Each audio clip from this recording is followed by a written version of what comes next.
भूमी आहे शूरवीरांची, क्रांतिकारकांची आणि सावित्रीबाईंची. याच भूमीत सावित्रीबाईंनी जीवनाची बाराखडी शिकवून स्त्रियांच्या आयुष्याला प्रगतीची दिशा दिली. पिढ्यानपिढ्या चार भिंतीत अडकून पडलेल्या स्त्रियांच्या पंखांना बळ दिलं आणि उंबरठा ओलांडून तिनं उंच भरारी घेतली मोकळ्या आकाशात. स्त्री बुद्धिवान आहे, धाडसी आहे, तिची जिद्द अफाट आहे.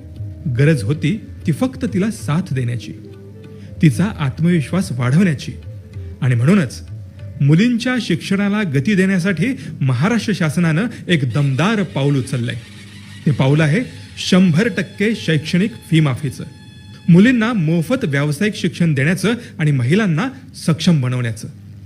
प्रतिकूल आर्थिक परिस्थितीमुळे मुली शिक्षणापासून वंचित राहू नयेत, त्यांना शिक्षणाच्या व्यापक संधी मिळाव्यात, व्यावसायिक शिक्षणामध्ये मुलींचं प्रमाण वाढावं, यासाठी शासनानं हा महत्त्वाचा निर्णय घेतलेला आहे.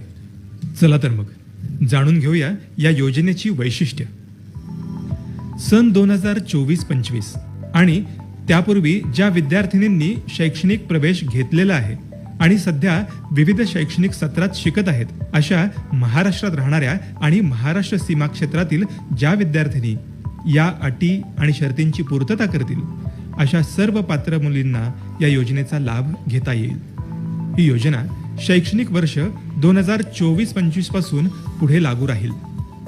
ज्या कुटुंबांचं वार्षिक उत्पन्न 8 लाख किंवा त्यापेक्षा कमी असेल, अशा मुलींसाठी पदवी, पदविका आणि पदव्युत्तर पदवीचं शिक्षण मोफत केलं असून या योजनेचा लाभ घेण्यासाठी महाडीबीटी पोर्टल अर्थात https://mahadbt.maharashtra.gov.in या संकेतस्थळावरून दिलेल्या मुदतीत ऑनलाईन पद्धतीनं अर्ज करणं आवश्यक आहे.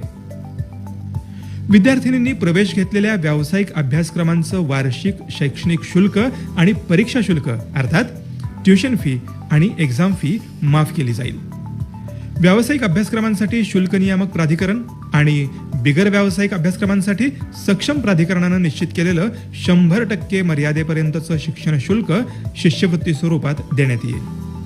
हे शुल्क शासन मान्यताप्राप्त व्यावसायिक अभ्यासक्रमांकरिता संबंधित विद्यापीठ, तंत्रशिक्षण मंडळ, उच्च माध्यमिक शिक्षण मंडळ इत्यादींकडून आकारण्यात येणारं परीक्षा शुल्क आणि शासन मान्यताप्राप्त बिगर व्यावसायिक अभ्यासक्रमांचं 100% मर्यादेपर्यंतचं परीक्षा शुल्क शिष्यवृत्ती स्वरूपात पात्र विद्यार्थिनींना मंजूर करण्यात येईल. ही योजना उच्च व तंत्रशिक्षण विभाग शासन निर्णय दिनांक 7 ऑक्टोबर 2017 मध्ये नमूद असलेल्या पदविका, पदवी, पदव्युत्तर पदवी या अभ्यासक्रमांना लागू असेल. प्रवेश घेताना मुलींना शिक्षण शुल्क महाविद्यालयात भरावं लागणार नाही. या योजनेअंतर्गत मुलींना मिळणाऱ्या शिक्षण शुल्क शिष्यवृत्तीची रक्कम संबंधित मुलींकडून प्रवेशाच्या वेळी आगाऊ स्वरूपात घेण्यात येणार नाही. यामध्ये विद्यार्थिनींची पिळवणूक होणार नाही. तसंच प्रवेशाच्या वेळी संस्थांनी विद्यार्थिनींकडून शिक्षण शुल्काचा भरणा करून घेतला असल्यास ती रक्कम संस्थेनं संबंधित विद्यार्थिनींना परत करावी. याबाबतचे निर्देश शासनानं शैक्षणिक संस्थांना दिलेले आहेत. पात्र विद्यार्थिनींना देण्यात येणारी परीक्षा शुल्क लाभाची रक्कम थेट त्यांच्या बँक खात्यात जमा होणार असून विद्यार्थिनींनी ती रक्कम महाविद्यालयास भरणं आवश्यक आहे. या योजनेसाठी अर्ज सादर केलेल्या आणि अटी व शर्तींची पूर्तता केलेल्या विद्यार्थिनींचीच शैक्षणिक फी माफी होईल. ही योजना सन 2024-25 व त्यापूर्वी ज्या विद्यार्थिनींनी प्रवेश घेतला आहे आणि सध्या विविध शैक्षणिक सत्रात शिकत आहेत, अशा विद्यार्थिनींसाठी लागू असल्यानं सन 2024-25 साठी प्रवेश घेतलेल्या मुलींना शैक्षणिक शुल्काचा लाभ देण्यात येईल. ज्यांनी अगोदर शिक्षण शुल्क भरलेलं आहे त्यांनी अर्ज करतेवेळी भरण्यात आलेलं शिक्षण शुल्क नमूद करावं. ही योजना पूर्णवेळ अभ्यासक्रमांसाठी मागील सत्रातील किमान 50% उपस्थितीची अट पूर्ण करणाऱ्या विद्यार्थिनींनाच लागू असेल. शिष्यवृत्तीची रक्कम बँक खात्यात जमा होण्यासाठी विद्यार्थिनींचं बँक खातं आधार क्रमांकाशी संलग्न असणं आवश्यक आहे.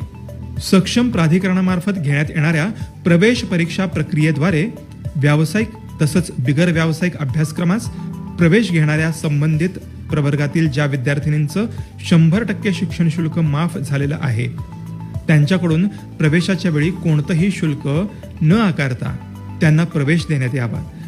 खाजगी अभिमत विद्यापीठ किंवा स्वयं अर्थसहाय्यित विद्यापीठं यामध्ये प्रवेश घेतलेल्या विद्यार्थिनी तसंच व्यवस्थापन कोट्यातील आणि संस्था स्तरावरील प्रवेश घेणाऱ्या मुलींना ही योजना लागू होणार नाही. महाराष्ट्राच्या सर्वांगीण विकासाला गती देण्याबरोबरच लोकहिताचे निर्णय घेऊन सर्वसामान्य जनतेचं जगणं सुसह्य करण्यासाठी राज्य शासन सक्षमपणे काम करतंय. शैक्षणिक फी माफीचा निर्णय हा त्यापैकीच एक आहे. स्त्रियांना संधी दिली तर कातळ फोडून उफाळणाऱ्या झऱ्याप्रमाणे तिचं कर्तृत्व उजळून निघतं. हा आपला इतिहास आहे. सावित्रीच्या लेकींनी या इतिहासाची उजळणी करून नवा इतिहास घडवावा आणि प्रगतीच्या आकाशात उंच भरारी घ्यावी यासाठी महाराष्ट्र शासनाचा हा निर्णय नक्कीच फलदायी ठरणार आहे. धन्यवाद.